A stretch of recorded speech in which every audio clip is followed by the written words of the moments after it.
The heavy air of the Montgomery courtroom was suffocating as Lisa Carter stood, her wrists locked in cold steel handcuffs. The weight of the judge's glare pressed down on her, but she refused to bow her head. Judge Raymond Holloway, a man infamous for his harsh sentences against people like her, cleared his throat, relishing the silence before delivering his verdict. Given the evidence presented, this court sentences Lisa Carter to life in prison without the possibility of parole. The gavel slammed, a final, merciless blow. A gasp rippled through the room, but Lisa remained frozen, her world crumbling beneath her feet. In the crowd, her husband, David Carter, gripped the wooden bench so hard his knuckles turned white. Their children, Mia and Jason, clung to him, confused, scared. Lisa turned as the guards yanked her away. Her voice barely above a whisper, she locked eyes with David. Take care of them. But David wasn't going to just take care of them. He was going to fight. David Carter sat in the backseat of his car, his fists clenched so tightly that his nails dug into his palms. The echoes of the gavel slamming down haunted his mind, the sound merging with Mia and Jason's cries as Lisa was dragged away in handcuffs. His wife, an innocent woman, was locked behind bars because of a corrupt judge with unchecked power. The weight of it sat heavy in his chest, but his rage burned hotter. This wasn't over. Not by a long shot. City Hall, he told his driver, his voice sharp, unwavering. Sir, it's almost midnight. I said City Hall. The driver fell silent, pressing the gas. Outside, the neon lights of Montgomery blurred past, but David wasn't paying attention. He was already planning his next move. By the time he arrived at his office, his hands were steady, his mind clear. He flicked on the desk lamp, casting long shadows over stacks of court transcripts, legal documents, and Lisa's case files. The evidence proving her innocence had been right there in front of Judge Holloway, undeniable, irrefutable. But the man had dismissed it with a smug smirk, treating Lisa like she was nothing. David had spent years cleaning up the city, exposing corrupt officials and broken systems. But now, this was personal. He reached for his phone, his fingers pressing the first number on his list. The voice on the other end was groggy but alert. David, it's late. I don't care, David said, his voice as sharp as the rage in his chest. Lisa was sentenced today. A long pause. Then, Holloway? Yes. A sigh, then a rustle of movement. What do you need? I need everything. Every case, every record, every family he's destroyed. I'm going to bury him. There was no hesitation in the reply. I'll get started. David ended the call and leaned back in his chair, exhaling slowly. The city thought this was just another case, another name added to the long list of victims swallowed by the system. But they were wrong. The fight had just begun. The next morning, the steps of City Hall were lined with reporters. David stepped out of his black SUV, the cameras flashing like lightning. He adjusted his tie, squared his shoulders, and faced the sea of microphones. Mr. Carter, do you have a statement about your wife's conviction? Are you planning to appeal the ruling? David lifted his chin, his voice cutting through the chaos like a blade. The system failed my wife yesterday. It failed my family. But let me make one thing clear. Judge Holloway will answer for every life he's ruined under the guise of justice. The reporters erupted into more questions, but David didn't stop. He walked straight into City Hall, his footsteps echoing off the marble floors. Inside, his closest ally, Walter Reed, was already waiting. A retired civil rights attorney, Walter had seen men like Holloway before, judges who played God in the courtroom, deciding people's fates based on bias instead of law. Walter tapped a thick folder on the table. You were right to call me. I dug into Holloway's past, and it's bad. David flipped open the file, his eyes scanning the pages. Harsh sentencing for black defendants, evidence ignored, witnesses silenced. It was all there, a pattern so blatant that it made his blood boil. Walter's voice was calm but firm. We can take this to the appeals court, but if you want to take Holloway down for good, we need more. We need someone from the inside. David set the file down. Then we find them. Walter hesitated. You know this won't be easy. Holloway has friends in high places. He won't go down without a fight. David's gaze darkened. Then we hit him where it hurts. That night, while Lisa sat in a cold prison cell writing letters to her children, David was making calls, gathering names, and building an army. Judge Holloway thought he could silence them. He had no idea what was coming. David Carter wasn't a man who backed down, not in business, not in politics, and certainly not when his wife's life was on the line. Judge Holloway thought he had won, thought he could silence them like all the others. But he had made one fatal mistake. He underestimated the man sitting across from him. That night, as Lisa lay awake in her prison cell staring at the cracked ceiling, David was already 3 steps ahead. The next morning, David met Walter Reed at a small diner on the outskirts of town. The place was empty except for the waitress and an old man in the corner sipping his coffee. Walter had been up all night, and it showed. His gray hair was disheveled, and his tie was slightly askew. David slid into the booth across from him, wasting no time. "What do you have?" Walter pushed a thick folder across the table. "It's worse than we thought." David flipped through the pages, his eyes narrowing. It wasn't just Lisa. Judge Holloway had a pattern, years of handing down excessive sentences, especially to black defendants. Evidence overlooked, witnesses dismissed, appeals denied. Walter leaned in, lowering his voice. "And then there's this." He pulled out a single document, an old court transcript, barely legible. This case, Terry Gibson, 20 years ago. He was accused of robbery, but the evidence was thin. The judge sentenced him to life without parole. David's fingers tightened around the paper. "Holloway." Walter nodded. "And guess what? Turns out Holloway had financial ties to the private prison that took in half the people he sentenced." David exhaled sharply. "He's profiting off the people he locks up." "Exactly." Walter sat back. "The question is, what are we going to do about it?" David didn't hesitate. "We expose him." Walter smirked. "I thought you'd say that." The first shots were fired through the press. A leaked report from an anonymous source landed on the front page of the Montgomery Tribune. Pattern of bias, Judge Holloway under scrutiny for sentencing disparities. David watched from his office as the story spread like wildfire. News stations picked it up. People started talking. Families who had been too afraid to speak up before were coming forward. But it wasn't enough. David needed something bigger, something undeniable. He needed Holloway himself. 3 days later, David stood outside Montgomery Courthouse, surrounded by reporters. Cameras flashed as he spoke. "We have reason to believe Judge Holloway has not only abused his power, but has done so for financial gain. We demand a formal investigation into his rulings, and we will not stop until justice is served." The courthouse erupted. Protesters flooded the steps, chanting Lisa's name. Inside, Holloway sat in his chambers, gripping his pen so tightly his knuckles turned white. "We have a problem," his assistant muttered, placing a tablet in front of him. A live news broadcast played, showing David's press conference. Holloway's jaw tightened. That bastard. He had underestimated David Carter, and now the whole city was watching. The courthouse was no longer just a place of judgment. It was the center of a storm. Protesters lined the steps, their voices a steady roar against the cold walls of injustice. Reporters swarmed the front doors, cameras flashing, pens scribbling. Signs reading "Justice for Lisa" and "Holloway must go" filled the air. Inside, Judge Holloway sat behind his desk, gripping the arms of his chair so tightly that his fingers ached. He had spent decades ruling this courtroom, his word final, his power absolute. Now that power was slipping. A knock at the door broke his thoughts. His assistant, a nervous young man named Craig, stepped inside. "Sir, the mayor is outside. He's demanding a meeting."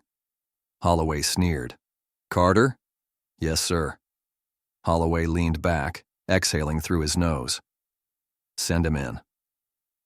Moments later, David Carter strode into the office, his presence like a cold gust of wind. He didn't wait for an invitation to sit. He simply stood, his eyes locked onto Holloway's with the kind of intensity that made weaker men flinch. "I assume you know why I'm here," David said, voice even but laced with fire. Holloway smirked. You've made quite the spectacle, Mr. Carter. David leaned forward. This isn't a spectacle. This is justice catching up with you. Holloway chuckled, shaking his head. Justice? He gestured toward the window, where the chants from the crowd echoed. That's noise, and it'll fade, just like every other attempt to challenge me. David's jaw tightened. Not this time. He tossed a folder onto Holloway's desk. These are affidavits from families you sentenced unfairly. Walter Reed has statements from former court clerks detailing how you manipulated evidence. We also have financial records tying you to private prisons, proof that you profited from sending people away. Holloway's smirk faltered for the briefest moment.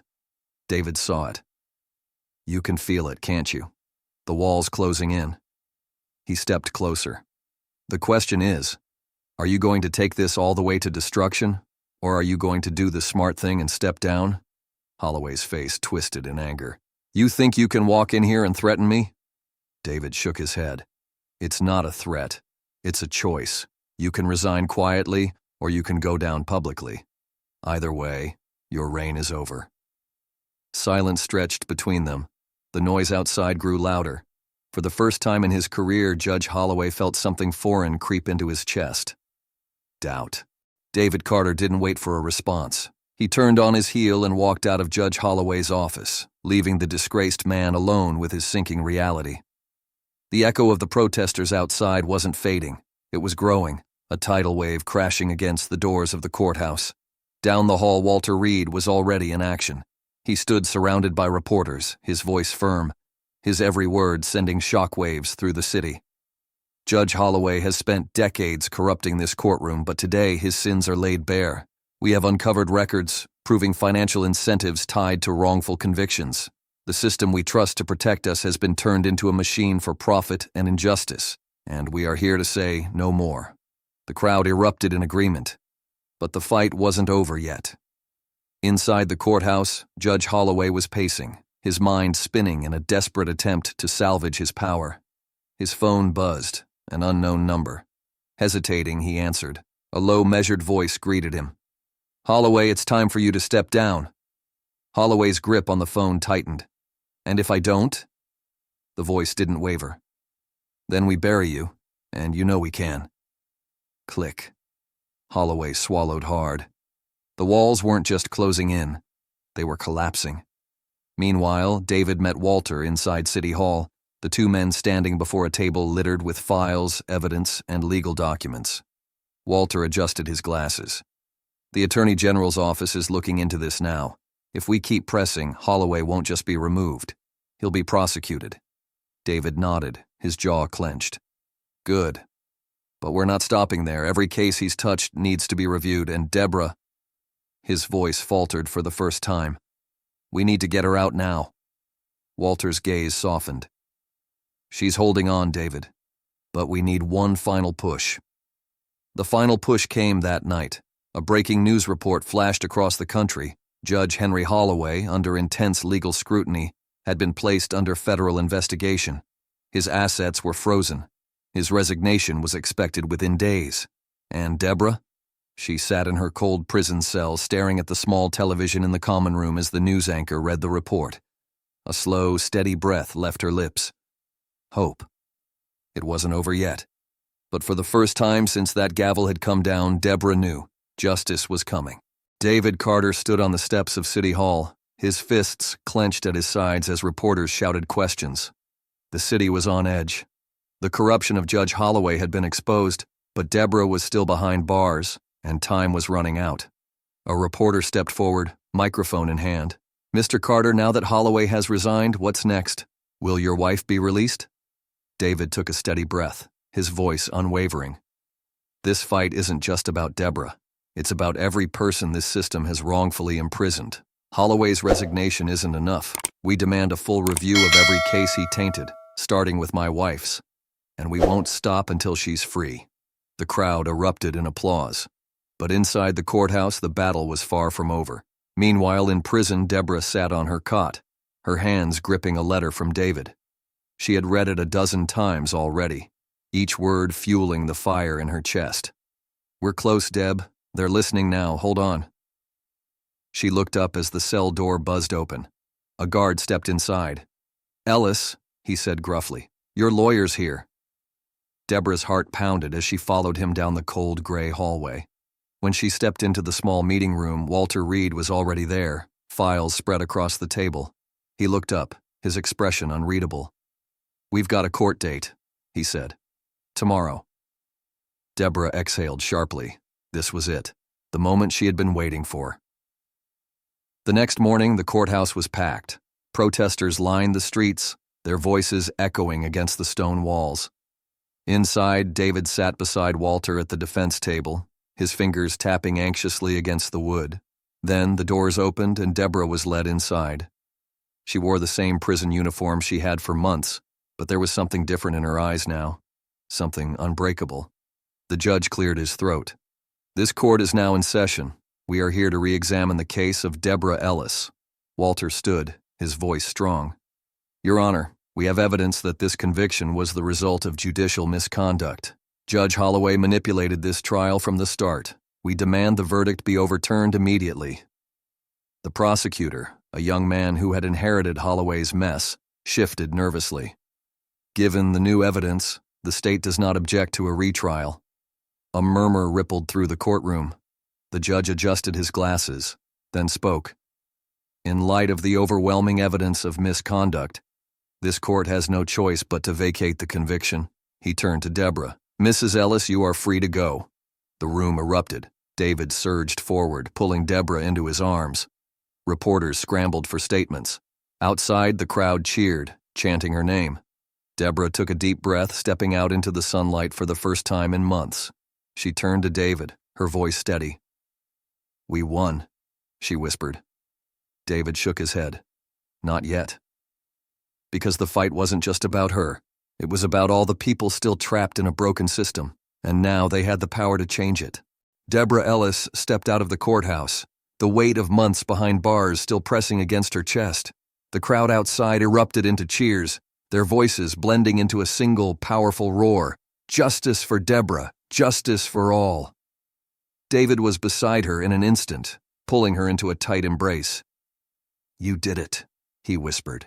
You never broke. Deborah exhaled shakily. We did it. Reporters swarmed in, microphones shoved forward, cameras flashing. One voice cut through the chaos. Mrs. Ellis, now that you're free, what's next? She turned, looking over the sea of faces.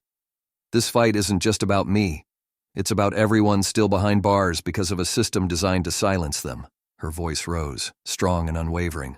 I won't stop until every single wrongful conviction is overturned. The crowd erupted again, but inside the courthouse the real battle was still brewing. Judge Holloway may have resigned, but he wasn't going down quietly. Behind closed doors, he was meeting with his most powerful allies, people with too much to lose if the system was exposed. This is bigger than one case, one of them muttered. If Ellis keeps pushing, she'll bring everything down. Holloway's jaw tightened. Then we make sure she doesn't. The next morning, Deborah sat at her kitchen table, the first cup of real coffee in months warming her hands. David was across from her, stacks of legal documents between them. They're coming for us, he said. Holloway's people aren't done. Deborah met his gaze. Neither are we. Just then, her phone buzzed. A text from an unknown number. You should quit while you're ahead. Some fights aren't worth it. David saw the message over her shoulder, his face darkening. They're trying to scare you. She set the phone down carefully. Good. That means they know I'm not done. Across the city, Walter Reed stood before a group of lawyers, activists, and wrongfully convicted men and women. Deborah's case was just the beginning, he said. We have the momentum. Now we go after all of them. The movement had begun. That night, as Deborah stood on her front porch, looking out at the city she had once believed in, she took a deep breath. The war wasn't over, but she was ready for the next battle. Deborah stood at the front of the packed community center, her hands gripping the edges of the podium. The room was silent, every eye locked onto her. Faces filled with hope, anger, and determination stared back at her. People who had marched for her, fought for her, refused to let her name be forgotten. Now she was free, But freedom wasn't enough. Not when there were still so many others trapped in a system that thrived on silencing them. She took a slow breath, feeling the weight of the moment settle on her shoulders. "I never thought I'd stand here again," she said, her voice steady but firm. "They wanted me gone. They wanted me buried under a sentence I didn't deserve. But I had something they didn't count on. I had all of you." A murmur of agreement rippled through the crowd. "They thought they could break me," she continued. "But they forgot something. You can't break what refuses to bend, and you can't silence the truth forever." Applause rang out, but Deborah held up her hand. "This isn't just about me," she said, her tone sharper now. "Judge Caldwell was one man, one name. But how many more are out there? How many more families have been torn apart? How many mothers and fathers are sitting in prison cells right now knowing they were never given a fair chance?" A young man in the back wiped at his eyes. An older woman nodded, her hands clasped in her lap. "I got my second chance," Deborah said, her voice thick with emotion. "But what about the others? What about the people who don't have a husband like Darren fighting for them? Who don't have lawyers digging through files and reporters asking questions?" She let the question settle in the room, let them feel the weight of what she was saying. "The fight isn't over," she declared. "We don't stop because one corrupt man fell. We don't stop until every courtroom delivers justice, not just for the privileged, not just for those with money, but for everyone." The room was still, the weight of her words pressing into every corner. Then, slowly, someone stood, then another, and another, until the entire room was on its feet, applause crashing around her like a wave. Deborah looked out at them, her heart pounding. This wasn't just a moment. This was a movement. She stepped forward, her voice unwavering. "We start today. We start by making sure this never happens again. We organize, we educate, we fight, because justice isn't something we ask for. It's something we demand." And with that, the real battle began. In 2025, Deborah's story stands as a powerful testament that justice isn't something granted. It's something we must fight for. While she won her battle, the war against wrongful convictions, systemic bias, and judicial corruption rages on. Across the country, countless lives continue to be destroyed by an unfair system that favors power over truth. But her story proves that when people refuse to stay silent, change is possible. It proves that resilience, courage, and community activism can expose corruption and demand accountability. Technology and social media have given us unprecedented power to shine a light on injustice. We can document wrongful convictions, amplify voices that have been silenced, and push for real policy change. But awareness isn't enough. We need action. Deborah's fight wasn't just for herself, it was for every person who has been denied fairness under the law. Now it's our turn to carry that fight forward. So what can we do? We can advocate for policies that ensure fair trials, support organizations that provide legal aid, and demand reform in the justice system. We can hold those in power accountable and refuse to let corruption thrive in silence. Share this story.